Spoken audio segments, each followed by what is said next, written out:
crystal clear team communication. Being a leader comes with huge responsibilities. One of them is to be crystal clear in your communication to your team.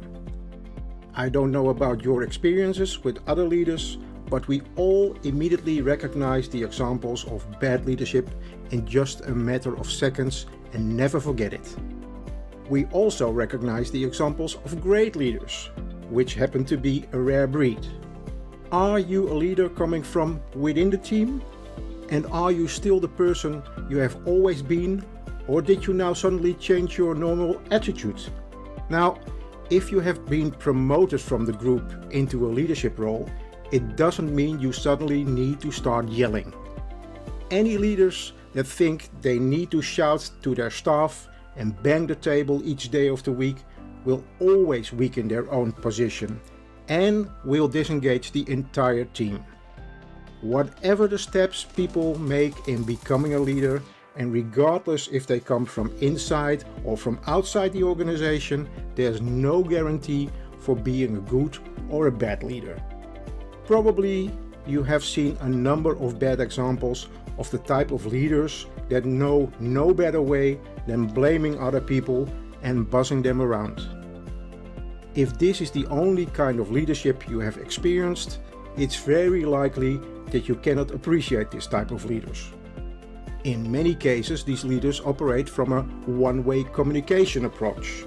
They just want their team to shut up and listen. Many of these team meetings will start and end with a monologue. And many times all attendees feel the anger and aggression in the leader's tone of voice. Team meetings with monologues can be very boring too, and take a long time. That drains the energy of the team members. During these meetings, the team members know it's better to not interrupt these bosses, or they will get more upset and will start yelling even louder. These bosses expect all team members to instantly understand everything what they have said. After all, they consider this as crystal clear communication, because they were speaking loud and clear, right? Did I make myself clear? Actually, it's not even meant to be a question. After such a question, probably not one of the team members feels warmly invited to respond. Who dares to publicly go against that and risk their job? This leadership style clearly is not the most effective way to build a happy and highly engaged rockstar team, right? In most cases, this bad leadership style is caused by a deep feeling of insecurity in the mind of the leader. It's just a mask they wear to hide their insecurity. Whatever the explanation for that rude behavior, let me share a much better way of crystal clear team communication with you. A way that you'll be the trusted and go-to leader.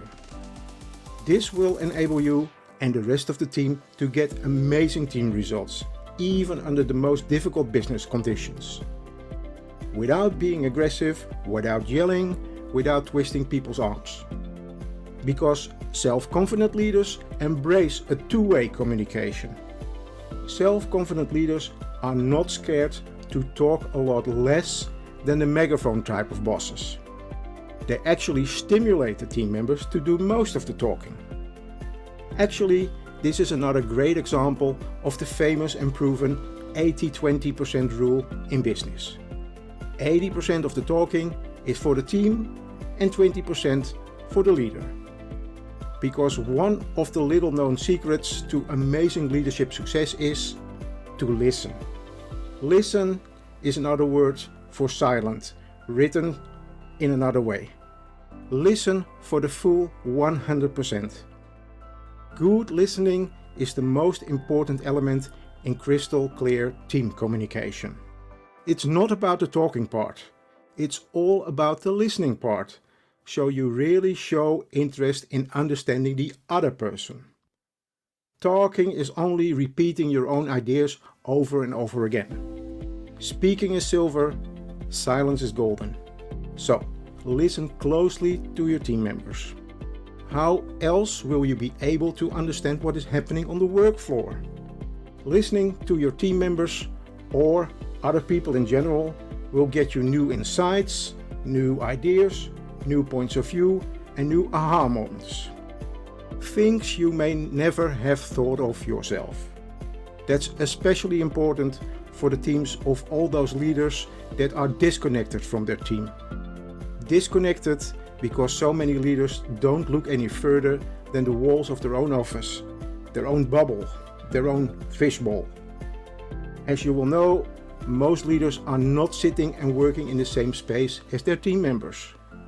Not many CEOs or top executives even consider that as an option for doing that. It's a missed opportunity.